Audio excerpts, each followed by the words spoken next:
climate change. And we have today the first of 3 events that we've organised on the theme of solidarity in the face of crisis, urgent action and long-term solutions, linking the climate, ecological crisis, the cost of living and energy crisis, and the rising resistance and industrial struggle that has developed over the last few months. None of these are exclusive. There are other crises and other struggles taking place, but these are quite dominant things with obvious connections between them. And that's the purpose of these sessions. How can we join the dots? How do we do that? And also, what does that mean for our actions? Today's session will focus on how do we join the dots and why is it important to join the dots. Tomorrow morning we meet again for a session on strategies, actions that flow if we are understanding that our struggles are linked. Obviously it's not hermetically sealed, so do feel free to contribute whatever you think is relevant to today's discussion. We're going to hear initially from some speakers who will speak briefly to introduce key themes around those issues. And I'm going to just run through our speakers for today. And we will start with Ellen Robottom from Campaign Against Climate Change Trade Union Group, which will just give a little bit more framing to today's session, tomorrow's session, and that will flow through to a conference, an all-day online conference on the 8th of October, which is a final event in these sessions. Sam Mason, who will speak today, representing the Climate Justice Coalition Trade Union Caucus, but Sam will be familiar to many of you as a climate activist and as policy officer for PCS Union also.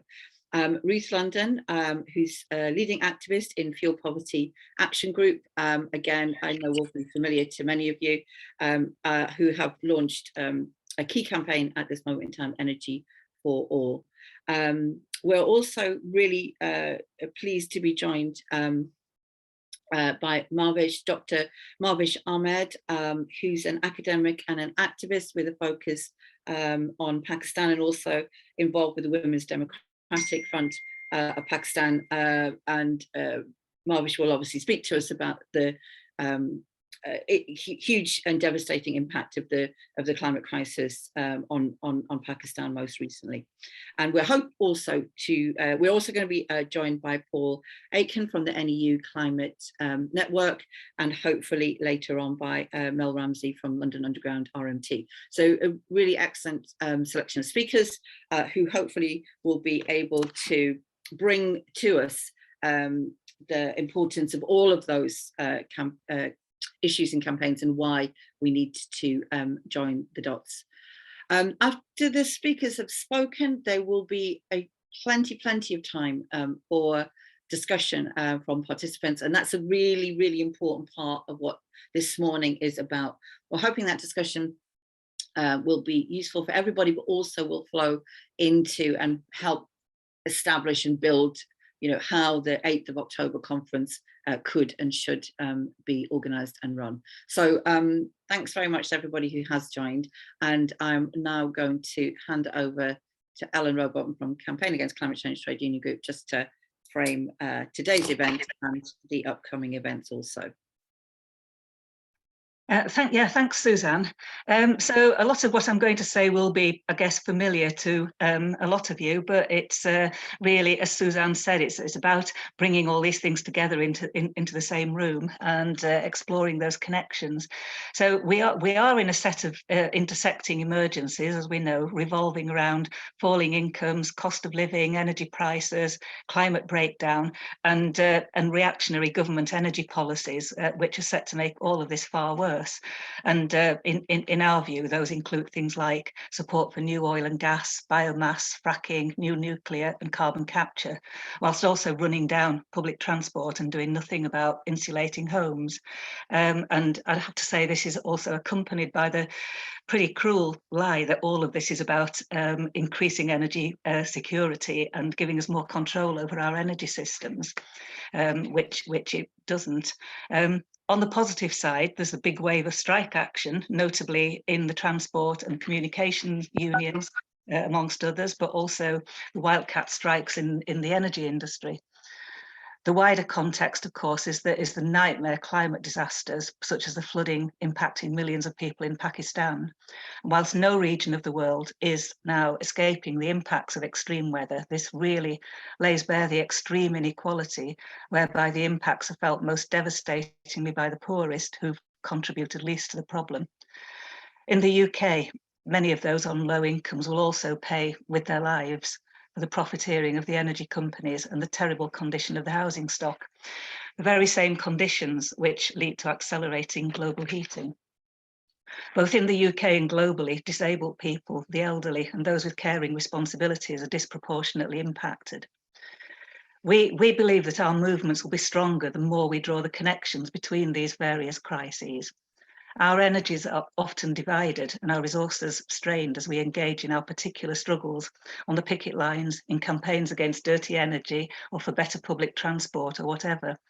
And with the survival challenges now facing so many people, if we don't keep the connections between climate change, inequality and poverty constantly in view, there's a danger that the climate emergency not only gets pushed to the margins, but becomes falsely framed as a competing issue, which has to take a back seat to these other challenges.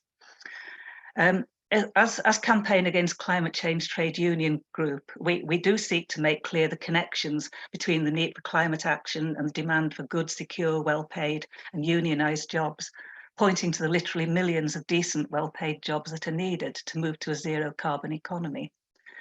For us, a unifying theme in all these struggles has to be the demand for democratic public ownership of energy, transport and other key sectors.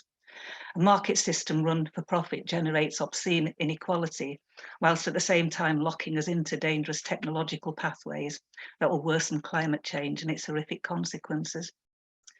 Already, of course, connections and alliances do exist. Climate activists are increasingly recognising the need for solidarity with striking workers. Anti-poverty campaigners are criticising the government's failure to implement a mass insulation programme or to back cheaper renewable energy technologies like onshore wind.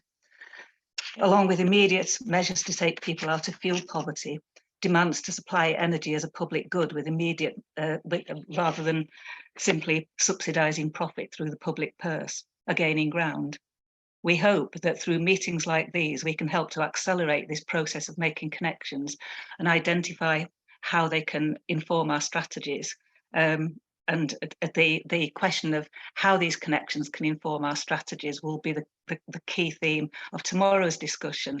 And then, as Suzanne has said, that in our full day event on the 8th of October, we will be offering sessions that allow us to go more deeply into some of the more challenging aspects of this work. Okay, that's all from me for now. Thanks, Ellen. That was a really excellent way to frame their expectations from today's session, tomorrow's session, and the 8th of October conference. Really helpful. Thanks very much. I'm going to move now to Sam Mason. Sam will speak for the Climate Justice Coalition Trade Union Caucus.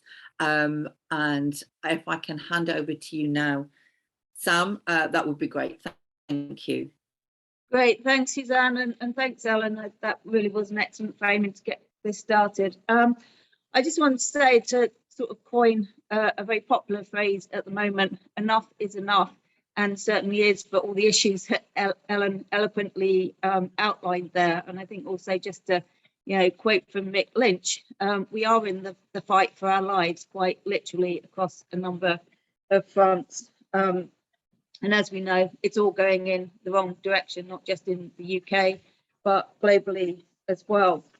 So the Climate Justice Coalition, since its inception as the COP26 coalition, which many of you will have been involved with, and it's great to see some of you here from the coalition and trade union caucus, has always been based on the premise of building a movement of movements, and that is rooted in connecting our struggles globally, particularly around extractivism and new fossil fuel infrastructure, obviously around wage disputes, and we saw some excellent solidarity in Glasgow around the COP climate talks with strikers, land and housing issues, which Ellen has touched on, and also race and gender justice and disability justice as well, because I think that's one that also tends to get left off.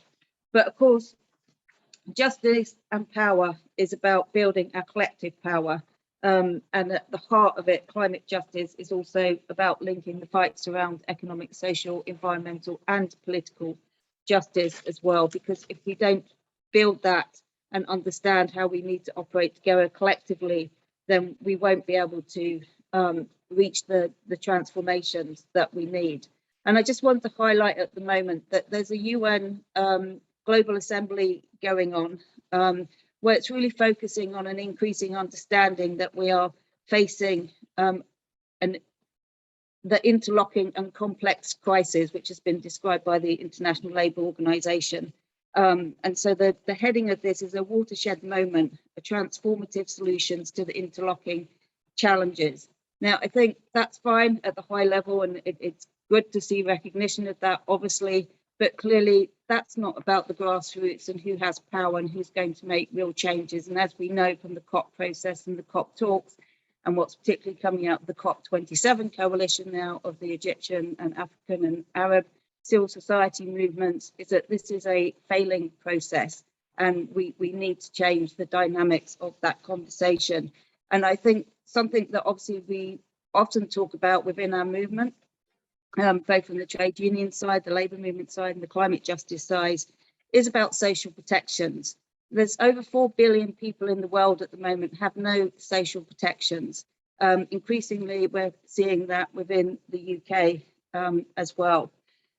The UN estimate that 1.2 trillion annually is needed to give people social protections, and that's in lower middle income countries. And obviously, as we saw, and we would have touched a lot upon this in the past couple of years, in the period of COVID, that first year of lockdown, 3.9 trillion was made by the billionaires, increasing their wealth just within a few months. So I think, as we know, in a lot of our disputes at the moment, and the energy crisis, tackling the profiteering, continual profiteering out of crisis, makes it all the more important that we come together and get a common narrative that we can all campaign and join around, because we know it is the same system, whether it's for the climate crisis, whether it's for the energy crisis, etc., that is about trickling the wealth up and the power and concentrating that within fewer and fewer hands within the UK and globally. So it's ever more important that we get that common narrative together. And I'd just say, if you're not signed up to the climate justice movement or the climate justice coalition, then please do get in touch, because obviously we also need to be continually working and mobilising. There will be a global day of action, which I'm sure will come up in this discussion, on the 12th of November as through the COP process, and we will be mobilising across the UK. So again, I'm not expecting we will replicate what we did last year, but it will be great if we can get somewhere near that. Thanks. Thanks, Sam, and thanks for finishing on that date.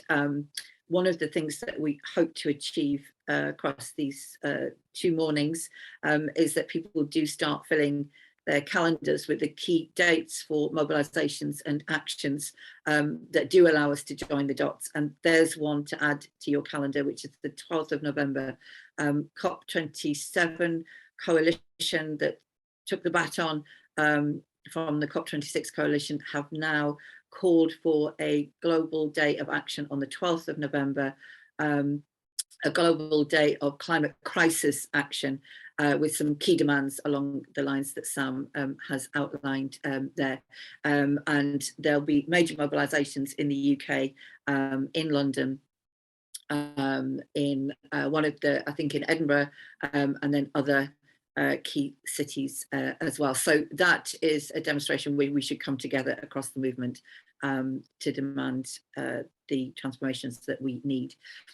Thanks, Sam. I'm going to now hand over to Ruth London, key activist, leading activist in Fuel Poverty Action Group, and will focus on the crisis of the cost of living crisis and the strategies that link those struggles together. So Sam, sorry, Ruth, if I can just hand over to you, that would be great. Thank you, Ruth. Hi. Okay, I would love to draw a lot of connections between the climate crisis and the cost of living crisis in terms of insulation, the kinds of energy we use, the kinds of heating we use, and so on. I'm not going to do any of that because I want to focus on pricing.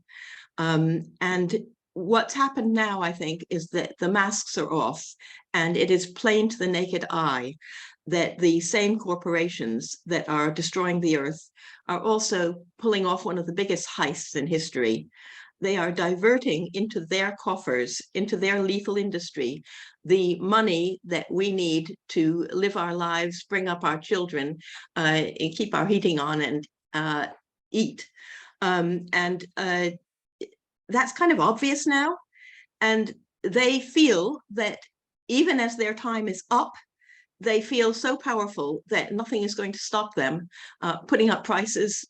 Who cares? You know, we can just put it up as much as we like. And the irony is that many people have felt that there's no alternative but to ask the state to step in and pick up the tab for the prices that the population can't afford. And people all over, you know, certainly Europe and the UK have been asking for, you know, lower prices or state subsidies.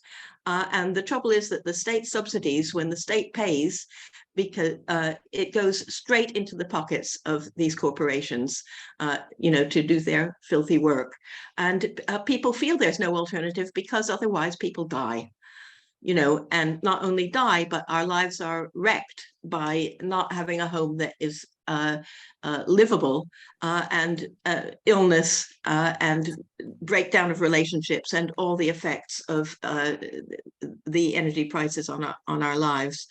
You know, the money doesn't even necessarily get stopped via our bank accounts. Sometimes it goes straight into fossil fuel companies and fossil fuel investments, and they feel that they have us over a barrel, an oil barrel. You know, we're going to fry if the government gives them money, but we're going to freeze if they don't. And some of the things that people have demanded, you know, like lowering VAT or taking VAT off, have the effect of further subsidy, already massively subsidized, you know, millions every day going into fossil fuel industry, have that effect, and also are regressive in that they benefit the people who already have more and already use more energy.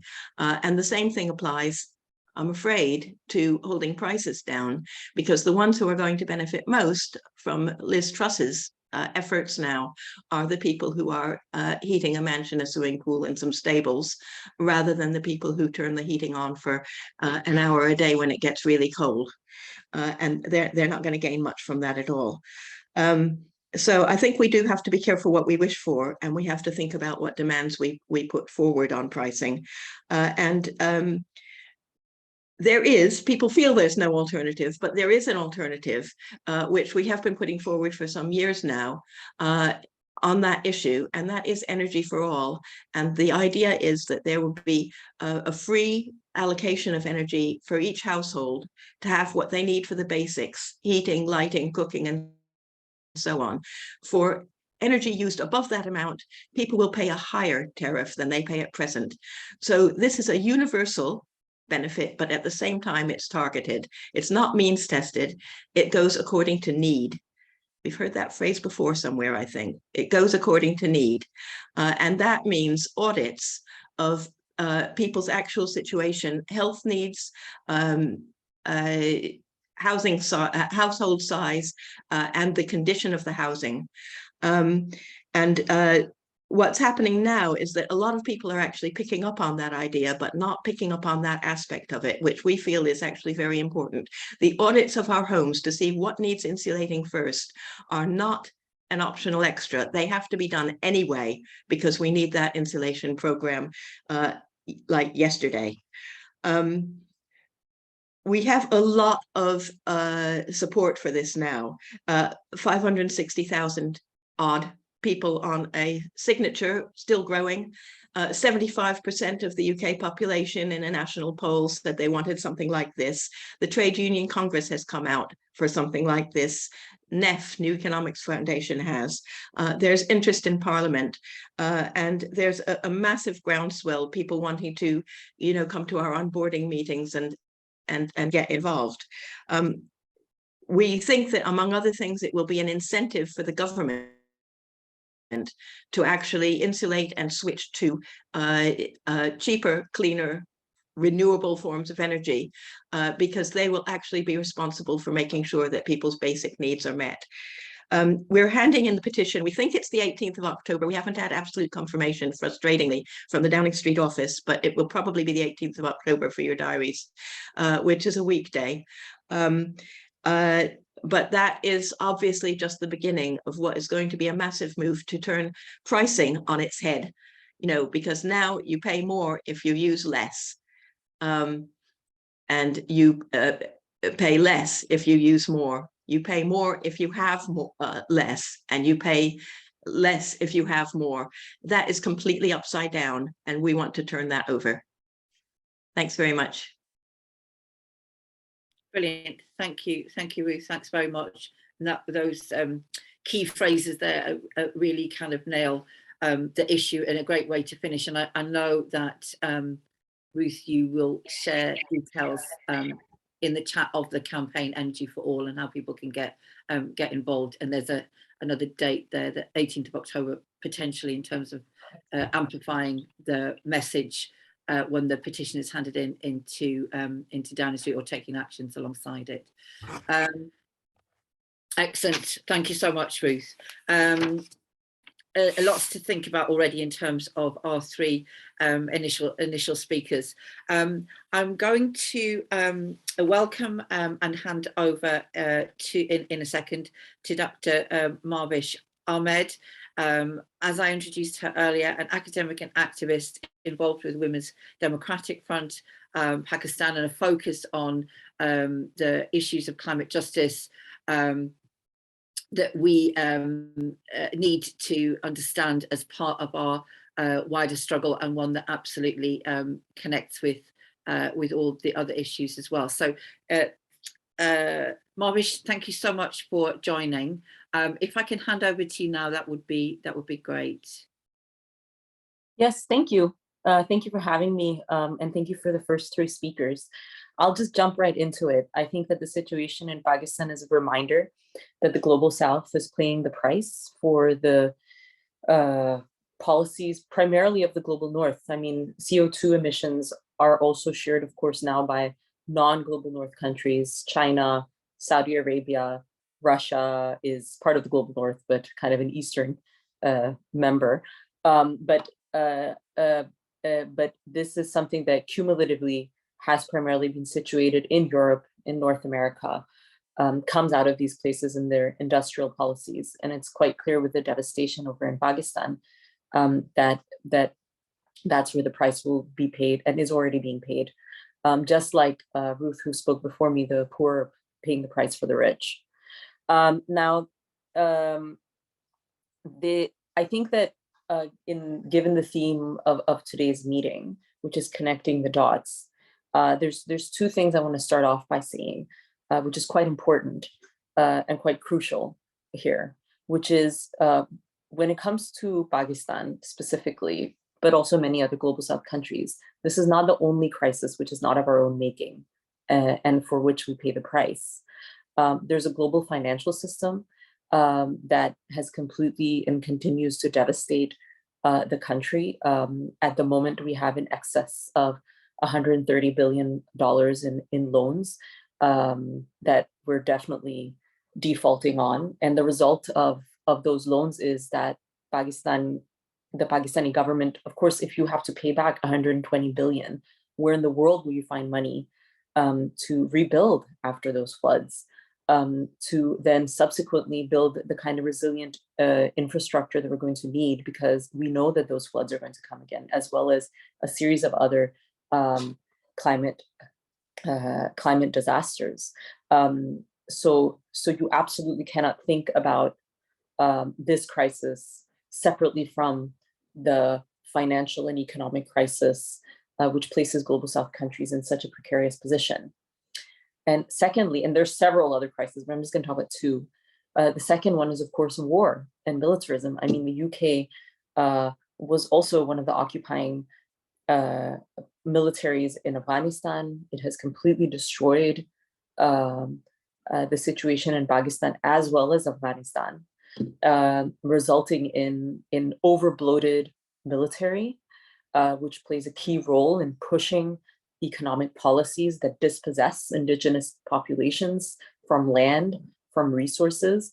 That is just part and parcel, because really, at this point, climate crisis, alongside primarily being a global north thing, is primarily an economic elite thing. And the Pakistani economic and military elites are complicit in worsening this situation. And you simply cannot think about those elites separately from the Afghan war and the wars that preceded it. So that brings me to sort of the second ways in which Pakistan has long been subject to crises not of its own making. I mean, of course, there's very long histories of British colonialism, which I won't get into, but more recently, it's imperial military intervention and imperial support for the military in Pakistan and for the economic elites that then are complicit in the system, which means that it becomes incredibly difficult for communities that are directly affected by climate change, which are the poorest, which are indigenous communities, fisher folks living by the waters, etc., to organize and really begin to articulate themselves as part of this climate justice movement. So if we're going to be connecting the dots today, I think it's very difficult for many of my friends and comrades back in Pakistan who are involved around climate justice to be in conversation with a movement, a climate justice movements, for example, in the UK, without having these other themes in the conversation. They simply cannot think about climate justice separately from militarism and war, and separately from the economic crisis. And just to give you a very concrete example, that's because, if I take one of the communities that I've actually also done a lot of research on in the south, in Balochistan is one of the provinces in Pakistan that's worst hit. One of the places where it's really badly hit is in the south, next to the port. Lots of floods, lots of indigenous communities dispossessed. When these indigenous communities organize post a climate crisis, post these floods, what they are often met with is a military and soldiers who don't let them protest, who then arrest them. Right? These soldiers and this military is able to surveil them with surveillance equipment sold to them from UK surveillance companies, among other private companies. They are able to operate. They are as big as they are because of the funding that has gone from the UK and US governments. So these are all interlinked factors. You simply cannot think about a global connecting the dots climate justice movement without including these other themes as well. The final point, just in terms of this connection that I just want to mention, is I think it's definitely pretty relevant to remember that within the UK's own borders, you have the biggest, for example, Pakistani community in Europe. There's over 1 million Pakistanis living in the UK. And many of them are working class people who are directly affected by the cost of living crisis, and simultaneously have family back in Pakistan who are affected by the floods. So they are, I would think, an incredibly important constituency for the climate justice movement to engage with. for the cost of living crisis organizers to engage with, because they can become this connecting tissue between different places, different issues. I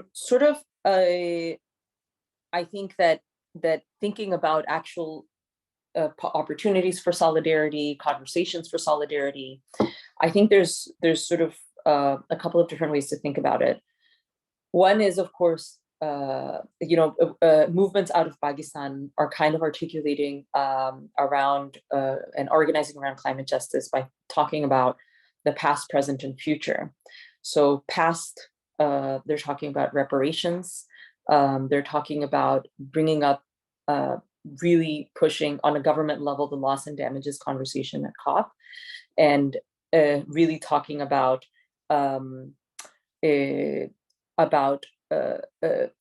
that it is absolutely necessary that you need to just do a direct cash transfer to just make up for everything that has already happened. And I think that that's not just because of the crisis from climate, but again, from war and militarism. And yes, I'll just wrap up in another minute.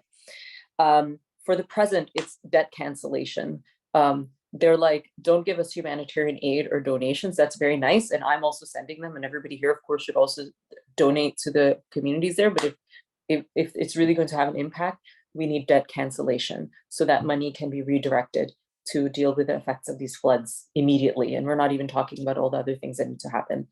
In the future, it's going to be things like technology transfer, but also on a broader level. And this is a longer set of conversations, not just with Pakistani organizers, but also like in Nigeria, other places, which is, if we're going to try to push for a transition to green economy, then it's things like, sometimes corporations and stuff talk about batteries. Where are these kind of materials going to come from?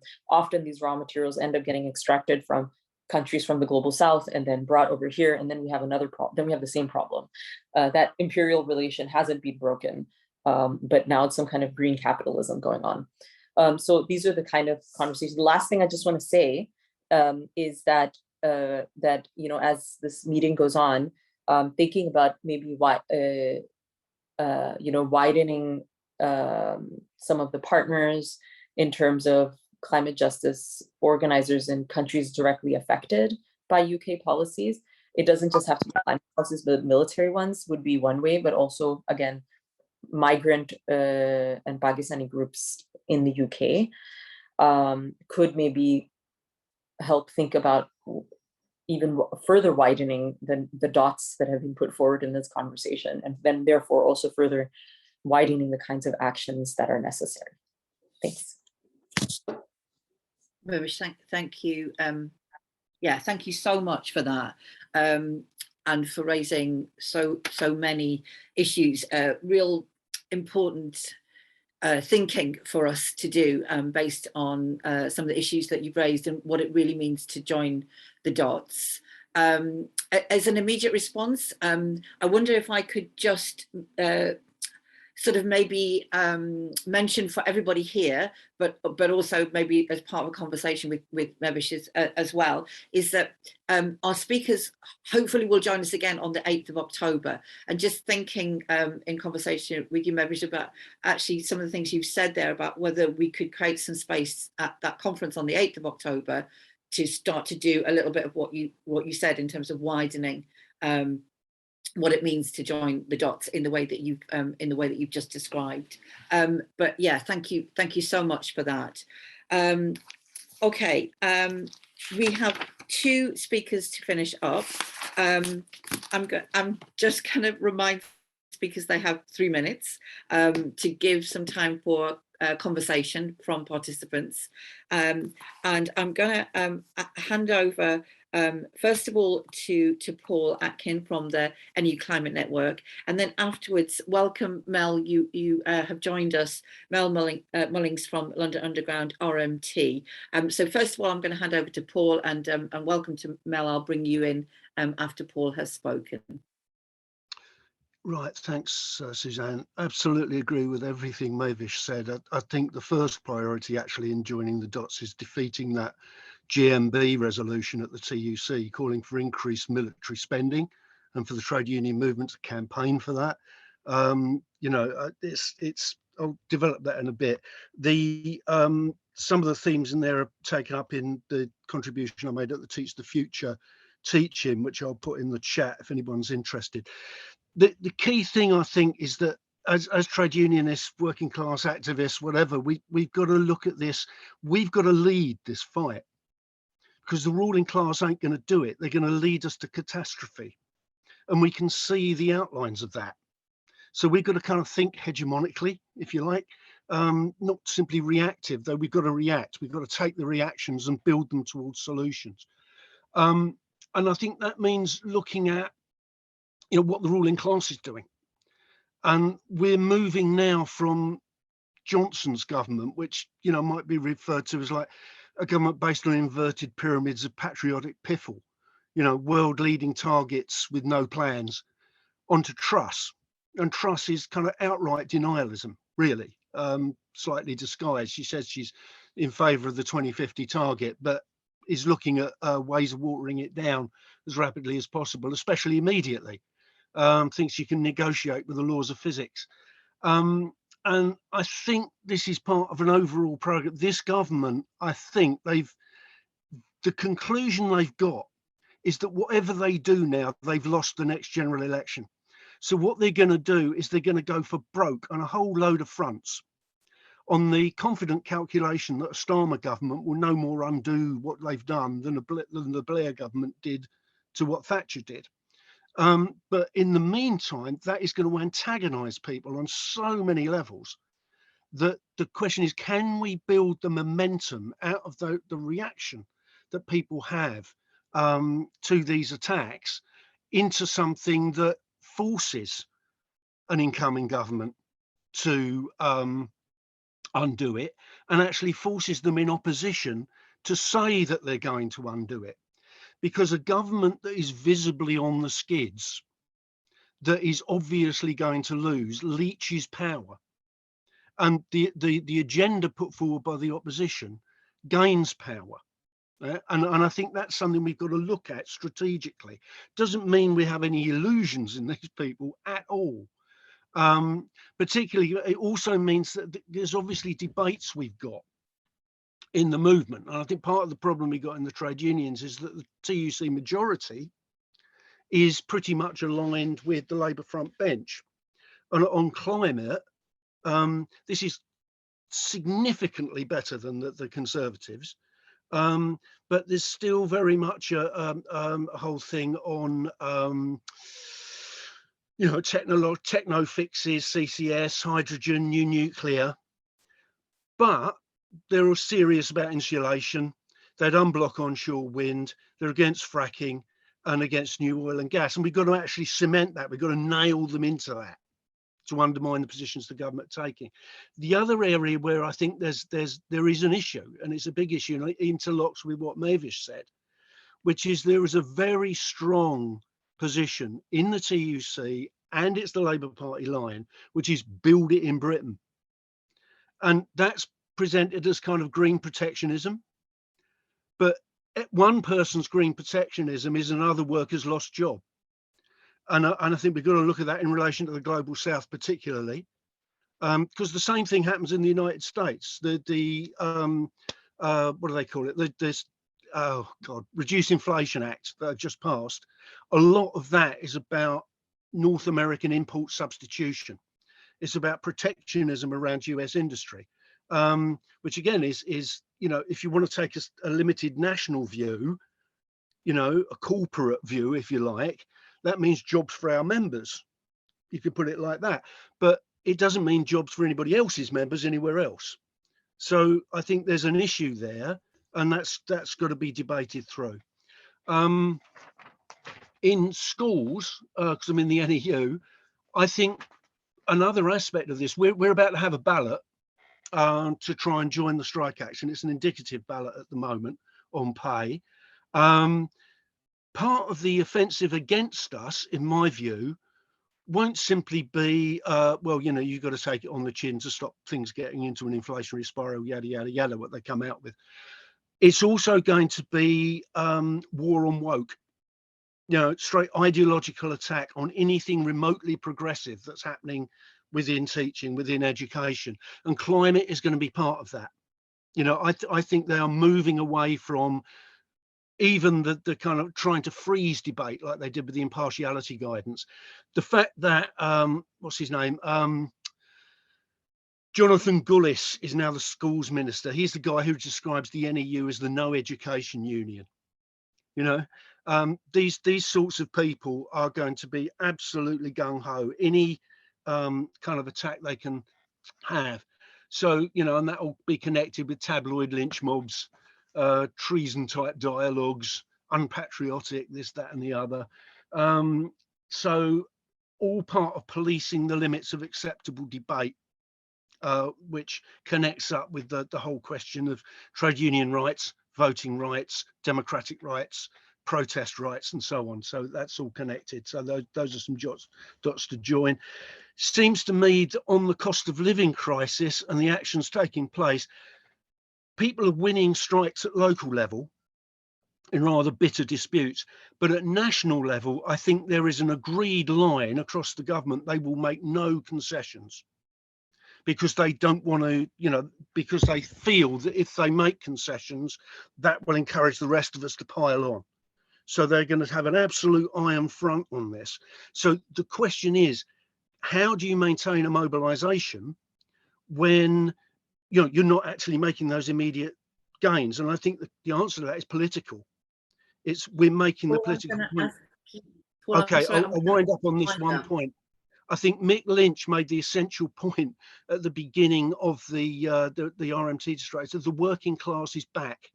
And I think what he meant by that is that our sort of solutions, very broadly, are now back in the mainstream debate. And we've got to make sure that that's the case. And we've got to make sure that's in the framework of this lot who are trying to crush us are on the way out. And we've got to make sure whatever replaces them doesn't try and carry on doing the same thing. Last thing, I think there are so many campaigns all pushing on insulation, no new oil and gas, loads of them all over the place. And what we've got to try to do is to bring them together in whatever form we can, not under our label, but, a genuine mass united front.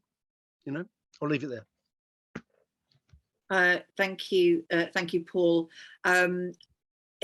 International solidarity versus narrow national self-interest is absolutely crucial to success of any movement.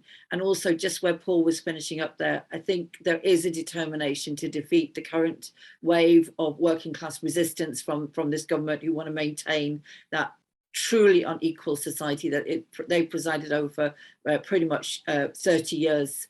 Longer, obviously, but 30 years in terms of this era of neoliberalism. So uniting our struggles and uniting our strikes is absolutely crucial. I think wherever we're balloting in our unions, we should be campaigning for those strikes to take place simultaneously. So there is a sense of a generalized struggle, which is what's happening at rank and file level. And that's a good place really to hand over to our final speaker. That's Mel Mullings from the RMT. Welcome so much, Mel. You have 3 minutes. And then we will hand over to our participants to get some discussion and debate going. Thanks. That's absolutely fine, and thank you so much. I do have the Chris Cabba protest, so and I'm speaking at that. So solidarity, and I know that some of you really wanted to be there, and I know that I'm very nervous about speaking today. So this is a good forerunner for it. I just wanted to mention in regards to our trade union movement is for social justice. It's a movement about climate justice, about equality. And I refer to many of us in unions who are also a part outside of the unions with other people who are affiliated. And I'll mention XR and I'll say why for me personally is because I'm in the reparations movement, right? We do a reparations conference for the RMT every year. We've had it 16 years in a row. In August was our 16th year. XR did not participate in our grounding on the 1st of August. This year is the only year that they haven't participated in it. But what I'm saying is that solidarity is important, right? And there's not enough of us in the trade union movement that are serious about climate justice and have enough local, wider and global awareness. And that's the truth. You'll always have the same lot of us, you know, within the movement that are pushing for climate justice. And I will refer specifically to my specific stuff within London Underground, but you know, it's always a few of us that are involved in it. You know, you'll find one here or there. If you have a, you know, a social conversation, you realize, oh, you're into it as well, you know? But there's not enough push, and there's not enough push from the hierarchy down. So I know people are quoting Mick Lynch, and that's very fine. But see if you can grab him and put him on one of our picket lines when we're doing a protest for the Silvertown Tunnel. That's all I'm saying. Enough is enough, don't pay, so on and so forth. I know there's a lot of movements around community and political justice as well. But just to remind people, children are plunged into poverty, whether parents are working or not, right? Within a household, right? So that is important for us in terms of us who are in the trade union movement to reach out to our community so that we can get that solidarity, and we can also have the opportunity to talk about, you know, green policies and climate crisis that are happening. You know, we always have to have the opportunities to speak to everyone, not just within our trade union. We have to speak to everyone, right? So when I'm going out to this protest today, I will have a side conversation. Don't believe I don't. I do have these side conversations and ask people, because you need to find out what's going on in our communities as to why there is a disconnect. You have to make sure that, you know, if you're involved in any form of local politics at all, right, it has to start from the people in the community, right? Because it will always be people who are taking on a career move and take it up, and then they'll forget. And in terms of the TfL and their lack of capitulation to our protests for zero carbon transport system and proper funding for an acceptable green way forward, you know, there's a lot of this, you know, we're going to leave it. I'm going to have my 2 terms, you know, as the mayor, and leave it to the next person. There's a lot of that goes on, and not enough of us, you know, putting pressure on to get this carbon zero transport system that we need. So then when they spend their billions, and then people, you know, in the background are thinking, yes, the Silvertown Tunnel's great, it's fantastic. They don't understand why, because there's not enough of us putting on pressure. So I'm going to leave it there, because everyone has spoken here. Everyone here knows what to do, but please spread the word, right? Don't just leave it to speaking around in your trade union. Put those motions in, whatever motions you need to put in the motions. And I'm not a bureaucrat, but I know these things work. If you keep hounding other branches to put in, you will find the people who are serious, even if they haven't been, you know, so outspoken before. And solidarity to all. Thank you. Brilliant, Mel. Thank you so much. And no need to be nervous about this afternoon, because you are going to be absolutely fantastic, but also absolutely solidarity to you and to everybody on this call who is hoping to head off to the Chris Cabba demonstration shortly after this. So Chris Cabba, for people who aren't aware, unarmed black man shot by the Metropolitan Police. There's a major solidarity demonstration today for him, his family, and to make those demands on the Metropolitan Police in terms of their brutal murder of so many black people in this city and across the UK. And Claire has posted in the chat an invitation for climate justice activists to sign a letter to the family and community of Chris Cabba, which I would really, really encourage all of you to do. But it was a great place for Mel to finish on that call for us all to take up and join the dots in our own trade unions and branches, because it can make a difference. It has made a difference, but we need to make a much, much bigger difference if we are to be successful. So thank you. Thank you to that, and thank you to all of our speakers. We do intend to finish by 11:30, so we have just over a half an hour of discussion and debate. Remember, we meet again tomorrow morning. So if you want to contribute, please can I ask you to raise your virtual hand. If there's any problem for you doing that, I've gone to gallery view now, so I will be able to see people. If you can't raise your virtual hand, can we try and sort of keep our contributions a couple of minutes would be good, and then it will allow for others to come in the conversation as well. Linda, over to you. I raise my oral hand, please. You can, Steve, and I'll take you after Martin Empson. Okay, Linda, over to you. Thanks, Claire. Absolutely brilliant speakers. Thank you very much. Paul mentioned the need to bring all the climate movement together around the need to insulate homes. And of course, there is this big coalition, Warm This Winter, that's just been set up. Very broad amongst the climate movement and includes Oxfam, Save the Children, and even the Women's Institute. But I don't think at the moment includes any trade unions. So we really need to try and get more trade union involvement into that campaign to tackle energy prices, insulate homes, and go for green energy and no oil. And then at the same time, the Enough is Enough campaign is so exciting and dynamic. I went to the Manchester launch and it was really inspirational, but I thought there were two big gaps. There was almost no mention of the need for anti-racism, support for refugees, and trying to make sure that people don't scapegoat immigrants for our problems rather than the rich. And very little mention of the climate crisis. So I think we need to get a lot more climate activists involved in the Enough is Enough campaign and try and raise that issue amongst all the unions who are involved and bring the climate movement and the trade union movement together through Enough is Enough. Because if it's already got over 500,000 members, once it gets to 1 million members, it's going to be really powerful. And it's got to be putting the climate justice message in amongst all the other important messages. Thank you, Linda. I'm going to take Richard, and I'm going to point out that Mahvish, who spoke earlier, needs to leave at 11. So if anybody has any direct comments, questions, please put them in the chat. I think we're going to have to do. Mahvish, I don't know if you're going to be able to just maybe jump in if anyone's got any direct questions for you in the chat. Richard, I'm going to take you next. Thanks, Suzanne. I'm sorry, just on this one. Thanks, Suzanne. Yeah, I'm off to the Chris Cabba demonstration in a minute as well, so I'll stick my hand up quite quickly. I just want to, I'm a UCU rep at Tower Hamlets, and I'm on the national executive of the union.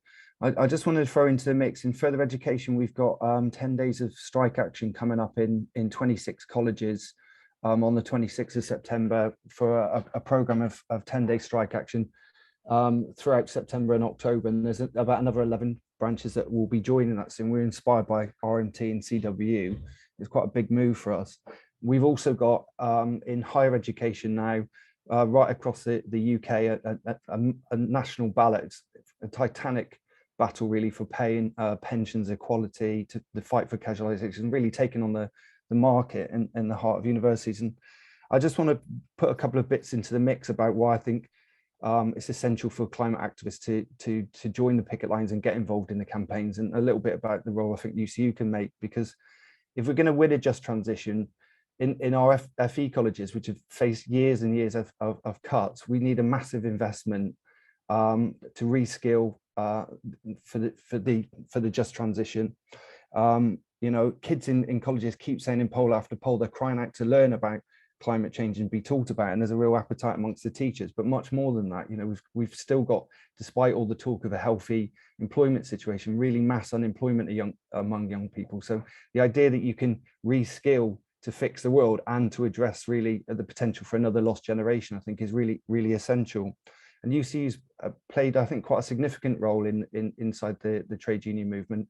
In 2019, as you'll know, when we put a motion to the TUC to back the school student strikes, I think that's part of a bigger challenge really to the industrial strategy of the TUC, one that at its worst moments counterposes the defence of jobs and the need to address the climate change, as if the two are antagonistic together.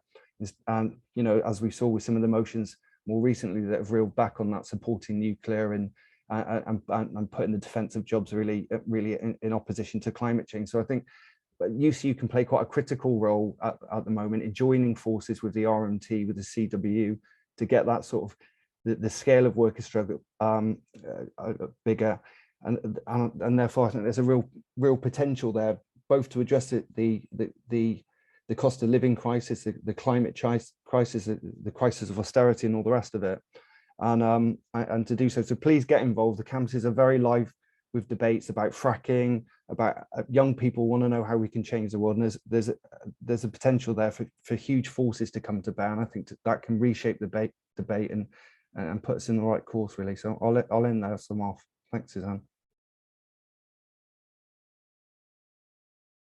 Thank you, Richard. Brilliant. And again, good luck on the demonstration.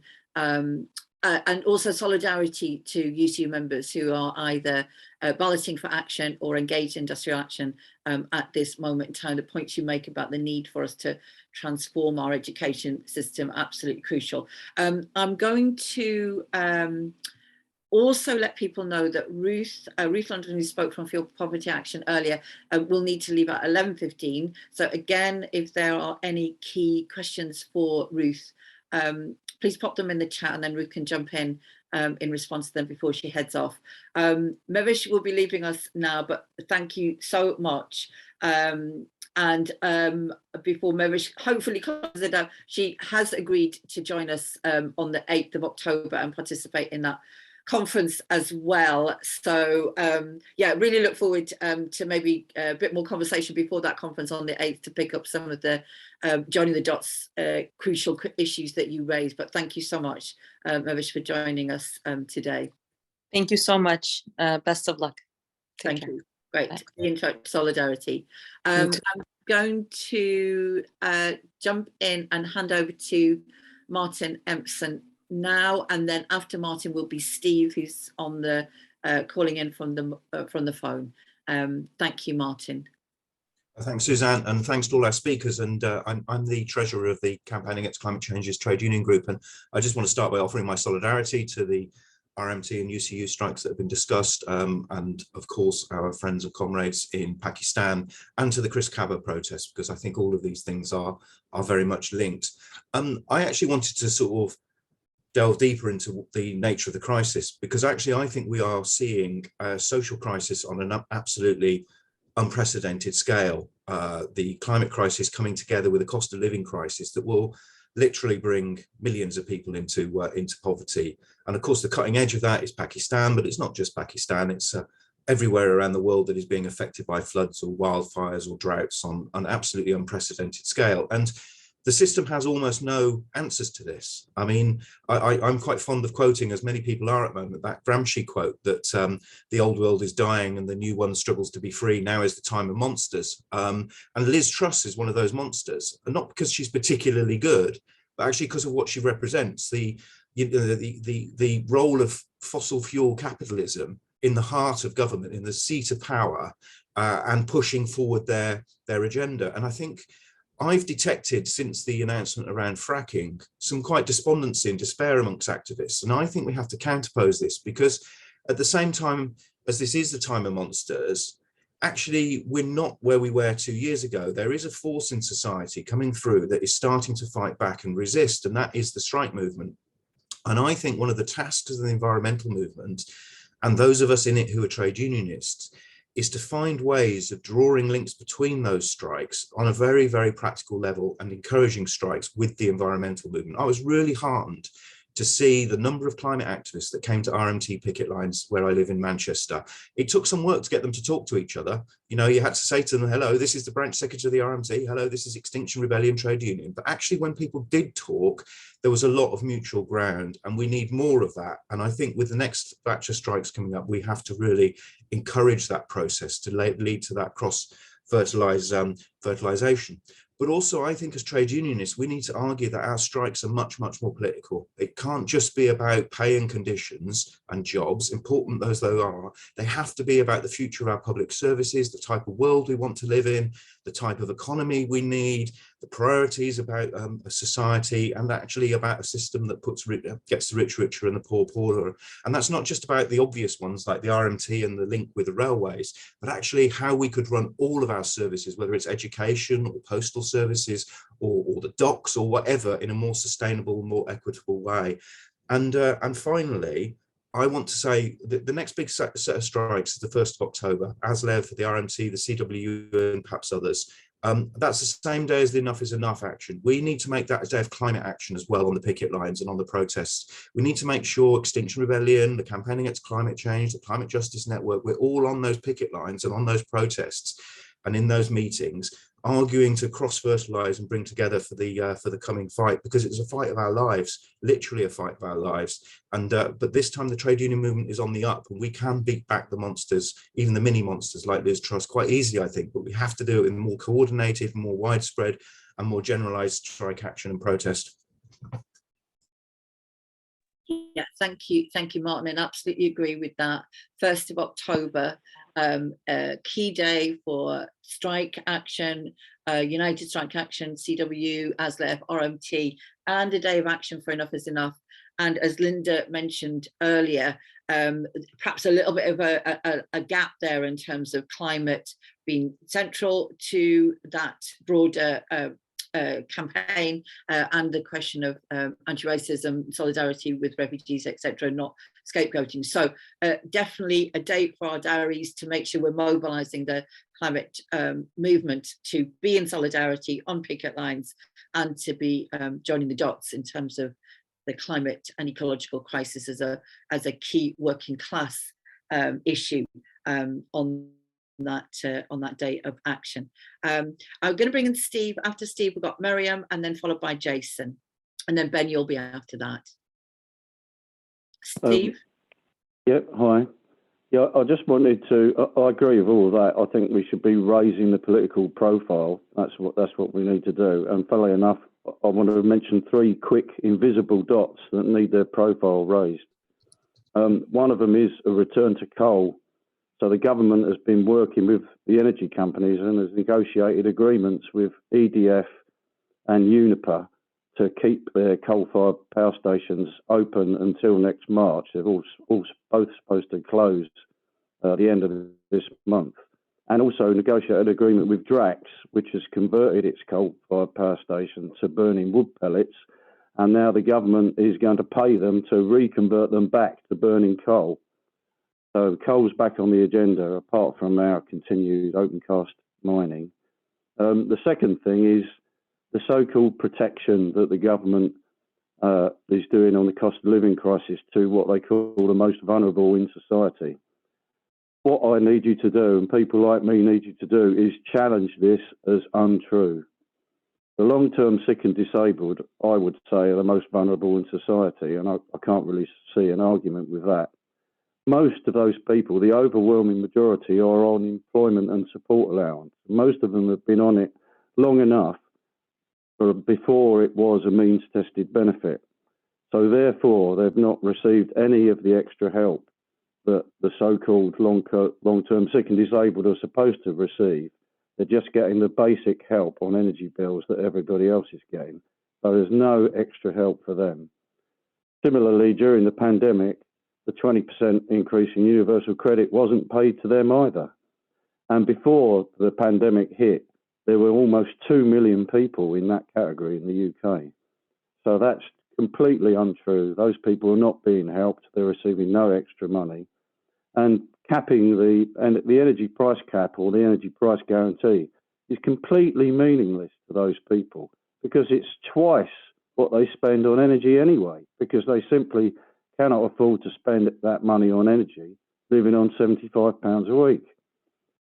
So the third thing, which is connected as well, is about nuclear power, and you're probably expecting me to say something on nuclear.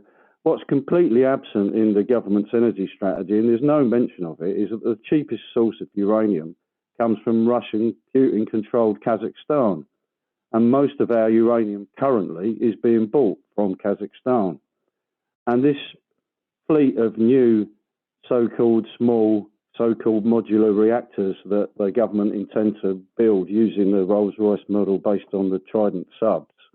Who's going to be paying for that then? Well, it's you, because in the beginning of the year, the government passed the nuclear finance bill, which sailed through unopposed by the Labour Party, unopposed by everybody except a few Scottish nationalists. And that will put a supplement on your electricity bill if you don't think it's too expensive anyway. So much for getting rid of green levies. They're going to put a supplement on your electricity bill for pay for new nuclear at Sizewell and these small nuclear reactors.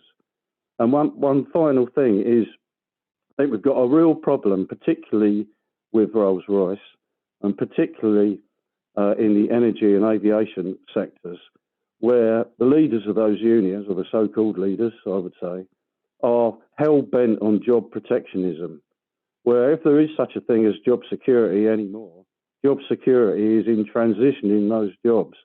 And we really, really need to deal with that, because particularly Rolls-Royce building the new modular reactors, some of which are going to be used to produce so-called sustainable aviation fuel, which will allow the aviation sector to get away with total business as usual without cutting their emissions at all.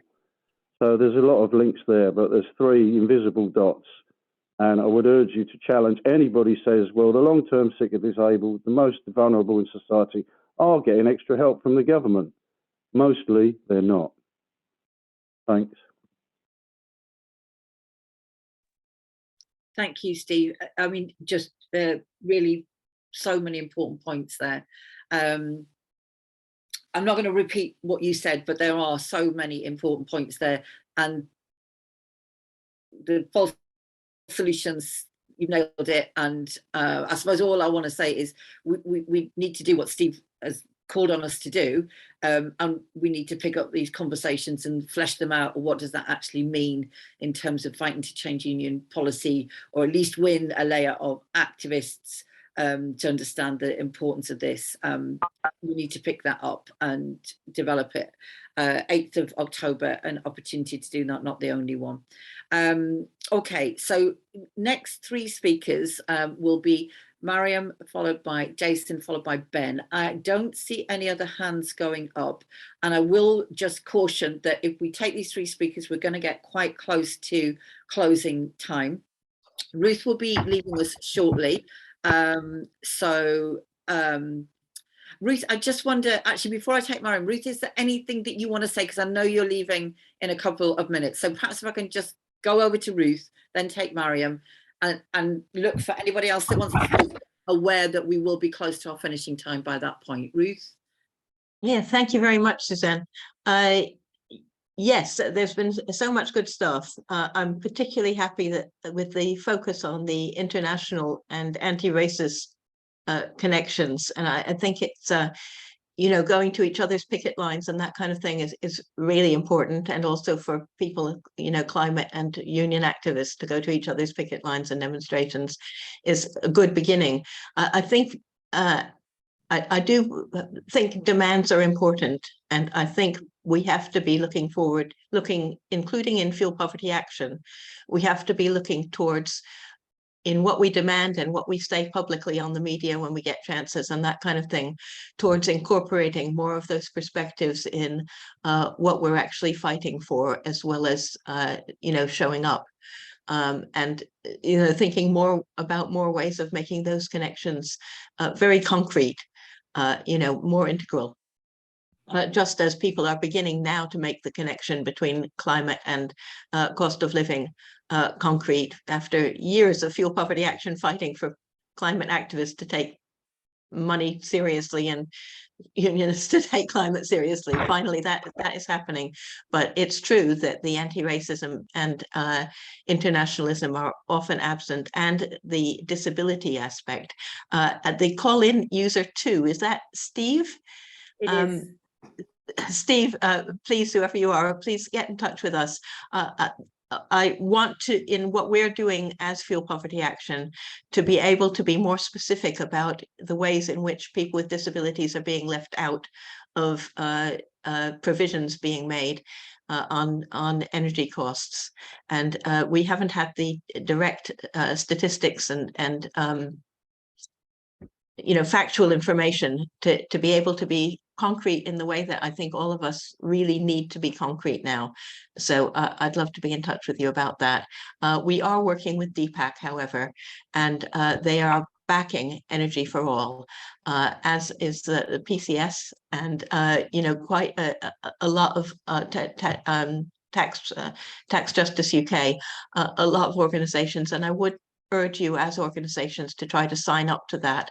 You can do that on our website and see how you can hook into this growing movement, because I think it is something, it's not an umbrella, it's not like Enough is Enough, for example.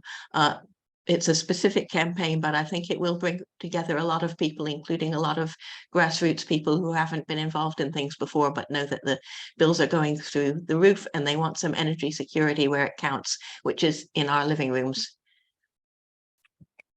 Thanks. Thank you so much, Ruth. Thanks for joining, and look forward to you joining us again on the 8th of October. I hope that's doable. And so too. Okay. We have another event that day, but I will try. Okay, great, Ruth. Thanks very much. Thank you. Bye-bye. Thanks. Thank you. Sorry. So yeah, can I ask our final speakers? I will include Debbie, and then I'm afraid put a ceiling after Debbie in terms of speakers. And would the remaining intro speakers just have a think if there's anything they want to finish up with? And can I also ask Claire, if you would, Claire, just to post in the chat, or anybody, our links to the meetings for tomorrow and also for October the 8th. Mariam, over to you. Hi. Yeah, I'm in the Newham National Education Union Climate Working Party, and as part of that Union Climate Working Party, we've been working with Stop the Silvertown Tunnel Coalition. We've been the campaign north of the river, and we did reach out to the community enormously, and we got parents involved, and we got 4 councils who opposed it. But I don't know if people have noticed, but there wasn't sufficient pressure, and the boring of the tunnel has started. The reason I'm saying this is because we are not going to let go, of course, but we are looking for a new focus, and we're thinking of having a local campaign against climate change trade union group as our focus. We haven't got an XR, I won't go into that in Newham, and it just seems to me it works at the moment with the unions moving nationally with picket lines to go to, and our unions are moving locally as well. I just wondered if there were other people thinking of having local groups, and if so, please get in touch. We want to feed on your experience. My second point is about what Mahvish said about Pakistani communities here. We've got a massive Pakistani community in Newham, and we've been talking quite a long time. When we tried to make connections over the Silvertown Tunnel, we didn't manage, because it is, without going into it, it's quite, a useful thing to have a car if you have a larger family, or you're, it's a socially aspiring thing to do as well. And I don't want to stereotype any community. That's true of lots of us all over the place. But we didn't meet that community, and we are going to make an effort to do that now. To do it through making a connection between the big infrastructure projects here, like the Silvertown Tunnel, and the catastrophes in the global south. So we're going to aim to do that. My last point is about COP27. The IMF in March put out a report called Feeling the Heat about the MENA and the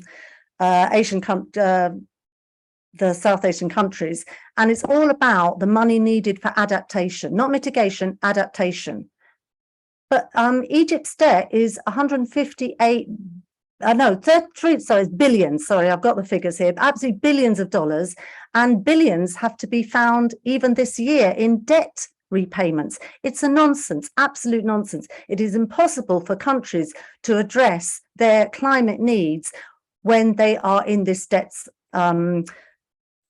crunch, debt injustice. So I just wanted to echo that about what Mahvish said about debt justice has got to be part of climate justice. I'm sure everyone here knows that.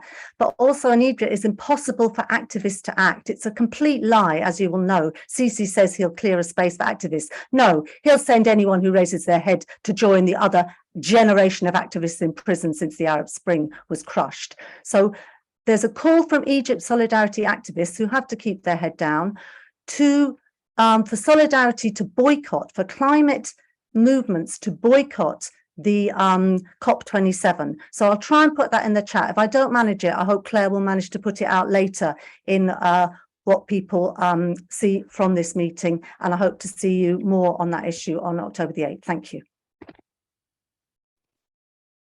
Brilliant, thank you, Mariam. And there's also a week of solidarity action with Egyptian activists echoing some of those calls for releasing people immediately from the detention that they've been put under by the Sisi government for simply raising their voices. So it would be good if somebody can share some of those links about what is happening around those issues. Jason, then Ben. Jason, please. Yeah, I'm involved in Unison Northwest Climate Emergency Group, and the challenge we face is that whilst most activists agree on the climate issues, how do they fit it into the busy schedule when you've got COVID and all the other crises that our members are dealing with? And so it's how we feed it in. And I agree totally that we must. And I think the cost of living is an opportunity, but it needs to be thought about. I mean, for example, People's Assembly organised a march on the cost of living in Manchester, and they had a climate speaker, but they actually said to that climate speaker, speak about how the climate impacts on the cost of living. Don't speak about the science, speak about the specifics as to how tackling climate change will help with the cost of living in that context. And then, of course, the other stuff comes in due course. But so, and if you take the RMT dispute, for example, it's absolutely obvious to me. People are going to get out of the cars at any stage, and I do use public transport, but my family use cars. It would have to be on the basis of a massive expansion of public transport, making it cheaper than using a car and more available. And for that to happen, the redundancies which the management are proposing, they're making redundant green jobs. We need more jobs in the railway. So it's easy, I think, to make the connections. I mean, insulation, renewable, it's very easy for us to say, and we need to make sure we do it when we're intervening, that climate helps with all these other things. And that's it, joining the dots, as we've said. It's been a magnificent overview today, and I think that's what we need to do. I think that's how we need to do it. And one thing I would like to ask is whether there's a statistic on how much we spend heating the sky because of insulation in Britain. I wonder if that were a figure that we had. I don't know if such a figure exists. It might be something to say this is the cost that we're incurring of not insulating. And I'm sure that's there. I just don't know what it is. But anyway, thank you. Yeah, great question to pose to people, Jason. Ben? Thanks, Suzanne. I was just going to talk for a second about an initiative that we've got at University of Liverpool, which is the Green New Deal bargaining claim that we're launching this month. And really that's about, I guess, kind of bringing climate action to the forefront of the bargaining agenda in the way that, you know, some of the things that people have talked about today. So on the one hand, it's kind of, I guess, like a reframing in terms of some of our current fights. If we think about questions like casualization, and exposure to economic insecurity in a more economically unstable future, or kind of the way in which casualization relates to the growth model of the university and the kind of expansions and kind of high and fluctuating student numbers, the way it kind of feeds into that, which again kind of relates across sectors to the way in which workers subsidize capital through precarity and some of those things.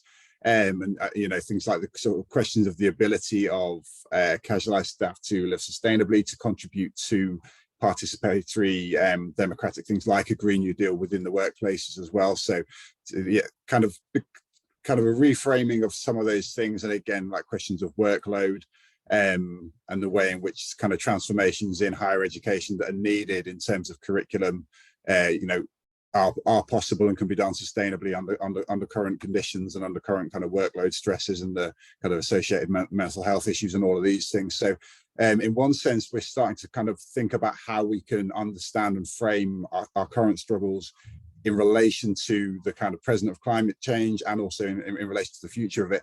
But it's also about really like, how can we use bargaining to directly drive institutional transformation itself.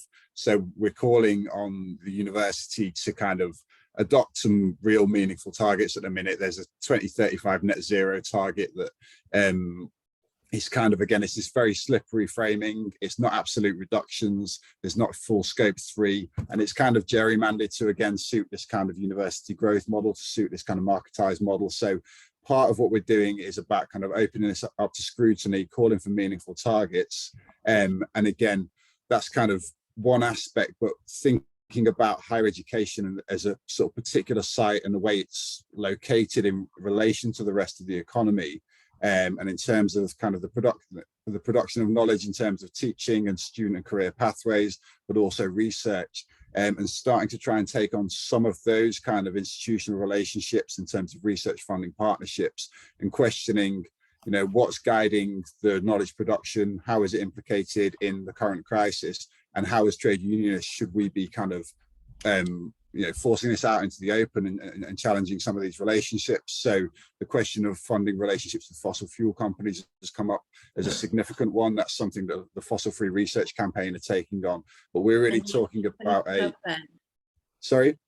Sorry to interrupt, Ben. Can you finish up? Yeah, sorry, I'm going on quite a lot. But I just wanted to give a broad pitch anyway to say that this is something that we're doing, and it's trying to bring some of these things into the heart of the bargaining agenda. And hopefully this is something that we're going to see more and more of, and we'd like to talk about with and work with other unions on as well. So yeah, I'll leave it there. Thanks. Brilliant. Thanks, Ben. And it really fits for some of the workshops. You don't want to rejoin us on the 8th or whatever. Just fits for some of the workshops we're planning for the 8th about how do we fight for the policies that we need in our unions as well. Debbie, you'll be the last speaker in terms of the participants, and then I'm just I know I've got Sam who wants to say a minute up, and Paul who wants to say a minute up, and then we'll try and wind up today's session and just let people know what's happening tomorrow as well. So Debbie, over to you. Thanks, Suzanne. And I'll be brief. I've got a daft question. I'm pushing Climate Jobs, the book, like mad. I'm picking up as a UCU member around what Richard said and the guy who called in about job protectionism. And I've always been a big fan of the Lucas plan, and just to push for the dots to be joined between teachers and unions, especially in these jobs that we want people to get out of, you know, mucky jobs, high carbon jobs, and how much interaction there is there, how much connection on how people's skills could be reused and built up. So thank you very much. Just to get an answer to those questions at some point. Okay, not a daft question, but a question that's going to have to just sit out there for people to think about. But thank you for mentioning, there we go, Claire's posted it in the chat, the Campaign Against Climate Change Trade Union publication, Building a Workforce for the Climate Emergency, the Climate Jobs Report. If anyone hasn't had a read of it, please do. And the Lucas plan also shared there as well. All right, so let me just bring in Paul and then Sam after that, and then let's try and pull it together a little bit today, and hopefully everyone can join again tomorrow. Are you out there, Paul? Feels a bit rushed to finish, but there you go. Okay, this is a bit bitty. I think the Tories don't want to insulate because burning fossil fuels is profitable. In terms of building united fronts, there's a wariness amongst the NGOs of involvement in the trade unions. And I think getting a big common front with them is very difficult, but on discrete issues, we can form a big united front, and we should look for the opportunities to do that. In our own movement, the key thing I think in the struggles coming up is we've got to build climate speakers into all actions and all rallies as an automatic default. You know, get the people organising the rallies. We've got to have a climate speaker. If we want to stop the energy crisis, we've got to stop the war. The contrast between the 40 to 50 billion quid the US has stumped up to keep the war going in Ukraine contrasts very dramatically with the amount of money they're prepared to put forward to the global south for climate measures. I think it would be, I take all of Miriam's points, but I think it would be a mistake to boycott the COP. I think they'd be very happy if we don't go. I think we go, we raise the issue, it's a platform, use it in Egypt and beyond. And the bottom line on this is Egypt is like it is because we are like we are. We're the source of the problem in terms of imperialism. Last thing, just in terms of integrating climate demands into economic demands, when we had the NUT London waiting strikes in 20 odd years ago, one of the demands was for free travel cards. I think that's one we can revive. Leave it there. Thank you, Paul. Sam? Yeah, I was going to say quickly, I mean, what a fantastic meeting and really excellent contributions. It's been really rich and covered a lot of ground.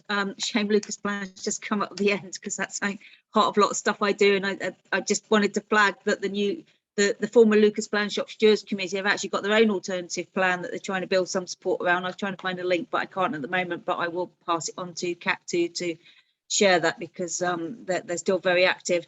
I just really wanted to say a couple of things, obviously from the climate justice coalition perspective and obviously the COP in Egypt. I think we've got some really difficult and important discussions to have within our own movement and the trade union movement particularly, because I think as Mahvish really touched on, our model of development is actually impacting. So we can't talk about a just transition and all these things. And I know, you know, many of us talk about a transformative transition, but we need to change the way that we are doing things. The UK government has got a new mineral strategy out, and that is about obviously protecting all the global minerals, and they're part of a partnership. You know, the big industrialized nations have signed up around this for renewable energy, and we have to be alive to this. And I think these points about the military, it's the militarization of the responses to climate change and war, and we really need to bring that into our discussions more widely, because if we want to show real solidarity, and it's great, you know, we can do that on picket lines and absolutely must do, you know, and you know, we often all say those words from platforms as well, but our solidarity is going to be understanding our the impacts of everything that we're agreeing right through that sort of supply chain, if you like, and the impact on the global south, because that's what our real solidarity will be, not just protecting what we want here, and Paul touched it in his contributions for workers in the global north, but understanding, because you can't say you're anti-racist if you're building bombs in the UK to drop on Yemen. You know, we've got to have some really hard discussions about that as well within our movement. So I did drop in earlier some of the links to a couple of meetings coming up, including the Trade Union Caucus next Tuesday. So I hope some of you will be able to join us there as well, because that will also be linking into, you know, the joining the dots discussions. Thank you. Thank you, Sam. That's a really good place to finish. So thanks for doing that. The 8th of October conference has been mentioned quite a lot. That's an opportunity for us to build on these discussions, these debates, and give the time that we need to develop and flesh out this huge interconnected discussion of joining the dots, which has kind of just scraped the surface this morning. But you can see how much it needs to be built on, developed, and we need to be able to take that action forward in the way that Sam finished up, for example, speaking about, and others have spoken about earlier. So can I ask, on the 8th of October conference, one, the links have been put in there, I think most recently by Claire. Yeah, there we go. At 11:30. Could I ask people to really amplify the call for people to participate and share the details of that conference? I think if we can build a much bigger audience for the kind of conversations that we're having in the labour, trade union, working class community movements that we're part of, I think that will be extremely, extremely beneficial. Tomorrow, and it's good to see, sorry, the other thing I want to say about October the 8th is that I think we will look at our, we'll look at the existing agenda. Ellen pop some of the workshops in the chat, but also perhaps try and incorporate some of the things that were raised today that are perhaps not currently on that workshop agenda for the 8th of October. So again, that's really beneficial to hear that discussion and hopefully how it can feed into the 8th of October. It's one of the things that we did hope would come out of today. So please share, please amplify, please build that day-long online conference so that we can build a bit more of a critical mass of people united with this kind of perspective, as well as willing to debate and discuss further. Tomorrow, and it's good to see some of our speakers from tomorrow on the call. Tomorrow, the focus is on strategizing to win. So we'll pick up the conversation today and develop perhaps more of a focus on the kind of actions we need to take and the kind of campaigning work that already is clearly identified that we need to be engaged with. People have talked about Truss as government and the direction that Truss is wanting to push, is pushing in. So some of that is part of tomorrow's meeting. Our speakers for tomorrow, Laura Dickinson from Enough is Enough. Tina, hello Tina, I see you on the call here. Tina Rothery, probably well known to most of you here, who Anti-Fracking Nana led a lot of the key campaigns, Press a New Road, etc. The last time they pushed on fracking, unfortunately, depressingly, infuriatingly, the announcement from Truss's government that they're going to lift the moratorium. So absolutely crucial that we mobilise at scale and en masse around that issue. Tahir Latif from Campaign Against Climate Change Trade Union Group will develop some of our thoughts on campaigning for a just transformation of the economy and how we can create jobs and tackle some of the issues. Phoebe Heyman from Just Stop Oil. Again, I think there's a day of action on the 1st of October, and Gabriel Davalos from the Stop Cambo campaign will be speaking tomorrow. If you haven't registered, I think Fliss put the link for tomorrow's session in the chat earlier, and really all it remains for me to say to finish up today is thank you so much to all of our speakers who opened up a really crucial and valuable discussion today, and thank you to everybody who's attended and participated and for your contributions as well. And I hope to see many of you tomorrow at 10 o'clock and would ask you again just to build all the actions and all the solidarity and spread the word for the 8th of October. So thanks again, everybody. Thank you so much.